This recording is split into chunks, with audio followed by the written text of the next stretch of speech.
तर दुसरीकडे काँग्रेसकडून लोकसभा निवडणुकीसाठी नवीन यादी जाहीर झाली आहे। लोकसभा निवडणुकीसाठी काँग्रेसने 7 उमेदवारांची नावे घोषित केली आहेत। काँग्रेसकडून लोकसभा निवडणुकीसाठी बिहारमधील 5 जागा आणि पंजाबमधील 2 जागांसाठी उमेदवार घोषित करण्यात आले। तर काँग्रेसकडून 7 उमेदवारांची यादी आता जाहीर करण्यात आलेली आहे। आणखी एक मोठी बातमी आहे। महाराष्ट्र काँग्रेसकडून स्टार प्रचारकांची यादी जाहीर झाली आहे। यादीमध्ये काँग्रेसच्या मोठ्या नेत्यांचा समावेश आहे।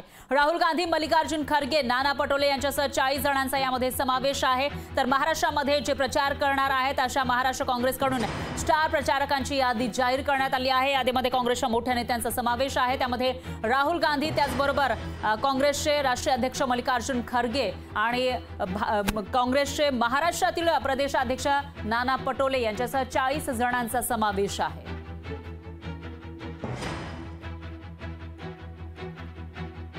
महाराष्ट्र काँग्रेसकडून ही यादी जाहीर झाली आहे। तर महाराष्ट्र काँग्रेसकडून स्टार प्रचारकांची यादी जाहीर करण्यात आली आहे आणि यामध्ये राहुल गांधींचा समावेश आहे। त्याचबरोबर मल्लिकार्जुन खरगे यांचंही नाव आहे। नाना पटोले सुद्धा काँग्रेसचे स्टार प्रचारक आहेत आणि त्याचबरोबर हे जे 40 जण आहे यामध्ये आता इतर कोणकोणती नावे आहेत याविषयी उत्सुकता निर्माण झाली आहे। तर काँग्रेसकडून प्रचार केला जातोय, राज्यभरामध्ये सभाही घेतल्या जात आहेत। जास्तीत जास्त उमेदवार निवडून आणण्याचं काँग्रेसचं एम आहे आणि त्या पार्श्वभूमीवर जोरदार प्रचार काँग्रेसकडून केला जातोय। त्यामध्येच आता स्टार प्रचारकांची ही यादी जाहीर करण्यात आली आहे। 40 स्टार प्रचारक हे काँग्रेसच्या उमेदवारांचा प्रचार करणार आहेत। त्यामध्ये राहुल गांधींचं नाव आघाडीवर आहे। तर मल्लिकार्जुन खरगे काँग्रेसचे राष्ट्रीय अध्यक्ष यांचंही नाव आहे आणि त्याचबरोबर काँग्रेसचे महाराष्ट्र प्रदेश अध्यक्ष नाना पटोले यांचंही नाव आहे आणि यासह 40 जणांची नावे ही स्टार प्रचारकांच्या यादीमध्ये जाहीर करण्यात आली आहेत।